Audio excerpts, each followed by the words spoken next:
Bonjour les amis, alors voici donc un mois que je me plonge à la découverte du taoïsme.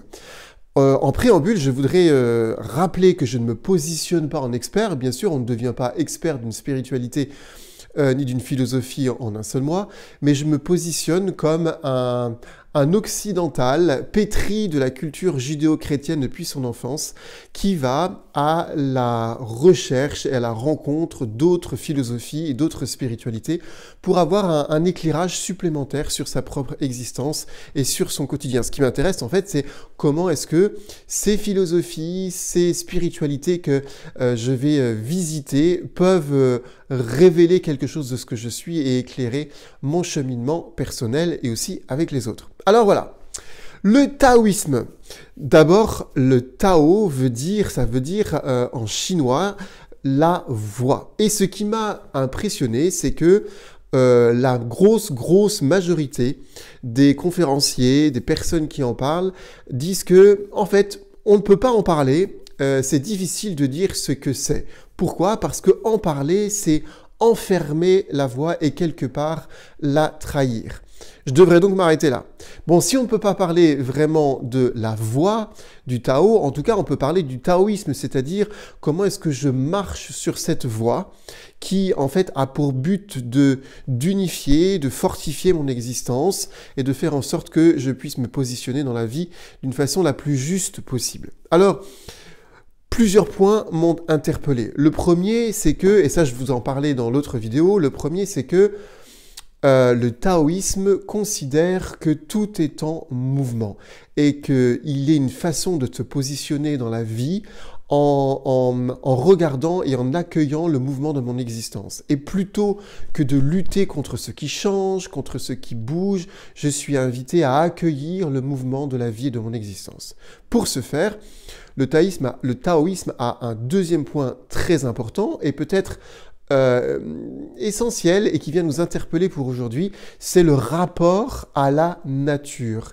Il est conseillé d'observer, de regarder la nature dont nous faisons partie, la nature d'un point de vue macroscopique, si je puis dire, et puis aussi microscopique. C'est-à-dire comment est-ce que la vie me parle sur mon existence? Comment est-ce que les étoiles, la planète, la nature, les arbres me parlent de l'existence? Et comment aussi est-ce que les plus petites choses et ce qui se passe à l'intérieur de moi aussi me parlent de l'existence? Je prends un tout simple exemple intéressant dans l'accompagnement des personnes, c'est nous avons les 4 saisons, une saison florissante comme le printemps, une saison puissante, énergisante, lumineuse comme l'été, puis l'automne où l'énergie commence un peu à diminuer, la force diminue, les choses deviennent de plus en plus intérieures, et puis il y a l'hiver où là il semblerait que les choses extérieurement sont mortes, mais ce n'est pas vrai puisqu'il y a un renouvellement à l'intérieur. Et parfois dans notre vie en fait c'est pareil, il y a des cycles et des saisons, et nous avons du mal à accepter la saison de l'hiver, et parfois même la saison où on n'est pas bien, ou peut-être même avec un peu un état dépressif. Or, il est important d'accueillir ces moments-là qui nous disent quelque chose de notre nécessité de nous ressourcer intérieurement, de nous renouveler pour repartir avec un nouveau printemps. Donc voilà, je me situe dans ce mouvement et dans cet univers, dans cette nature qui me parle de moi-même et qui veut m'enseigner la sagesse pour accueillir la vie avec ses cycles, ses saisons et ses mouvements. Ensuite, autre troisième point, eh bien, je vous en ai parlé déjà, il y a le fameux yin et yang. Vous connaissez cette figure où dans le blanc, il y a un point noir et dans le noir, il y a un point blanc. Avec cette idée que le noir pousse un peu le blanc et que le blanc pousse un peu le noir. En fait, ils se nourrissent. Ça aussi, je trouve ça intéressant. C'est comment est-ce que j'apprends à voir que parfois et souvent, les contraires se nourrissent. Ça m'aide à sortir d'une conception de la vie, des personnes et de la réalité un peu manichéenne ou en tout cas dualiste, mais plutôt d'essayer de voir en quoi est-ce que derrière l'ombre il y a la lumière, derrière le négatif il y a le positif, et parfois aussi derrière du positif il se pointe aussi un peu de négatif pour avoir quelque chose de plus équilibré, peut-être de plus sage et de moins polarisé. Autre point, alors je regarde mon ordinateur, ce que je fais peu souvent, mais j'avais envie de noter pour pas rater les choses. Autre point aussi important, eh bien, peut-être que c'est la philosophie, la spiritualité qui est la plus holistique. On verra avec toutes les autres, mais il semblerait que c'est une philosophie qui prend en compte le plus possible ce qui fait le quotidien de l'être humain. Comment cela se fait-il? Eh bien, le taoïsme va parler bien sûr de la nourriture, de l'alimentation qui va être importante parce que ce que je vais manger, je vais l'intégrer et quelque part je deviens ce que je mange. Donc la nécessité là aussi de me connecter à la nature et puis de faire attention à mon corps par l'alimentation. Mais aussi vous connaissez peut-être le feng shui qui est comment est-ce que j'habite dans l'espace, comment est-ce que mon espace d'appartement, de maison est agencé pour faire en sorte que je me sente bien, comment est-ce que la lumière rentre, comment est-ce que les meubles sont disposés, parce que là aussi, le lieu où j'habite va m'aider à être peut-être paisible, plus fort, plus dans l'énergie, plus dans la joie, plus dans la paix. Donc là aussi, il y a quelque chose d'intéressant à retenir.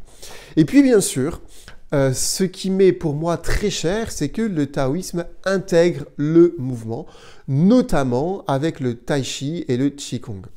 Alors je me suis souvenu que j'ai fréquenté la sagesse du taoïsme avec le tai chi sans le savoir. Puisque lorsque j'ai eu le Covid, il y a donc maintenant quelques années, on peut dire ça comme ça, j'étais fatigué et j'étais cloîtré chez moi. Mais vous savez que j'ai une soif du mouvement et que je sais que le mouvement est important.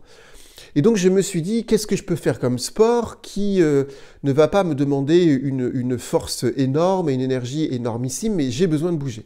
Et c'est là où je me suis dit, je vais regarder alors sur Internet, et je me suis initié seul par des tutos sur YouTube au tai chi. Et donc pendant cette période de convalescence, de fatigue, je me suis quand même mis en mouvement, et puis surtout avec l'idée d'accueillir ma propre respiration et de travailler avec ma respiration. C'est d'ailleurs très intéressant puisque on sait que le ou la Covid, comme on veut, a atteigné le souffle. Et oui, le tai chi en fait travaille sur le souffle, sur le mouvement qui est très lent, mais aussi comme une sorte d'état méditatif par ce mouvement lent. Comment est-ce que je prends en compte ce que je suis, comment est-ce que je prends en compte mon mouvement, sachant que là aussi, le tai chi va vous apprendre que plus vous êtes dans la retenue et dans le mouvement lent, plus vous aurez peut-être après la possibilité de le faire avec force et vélocité.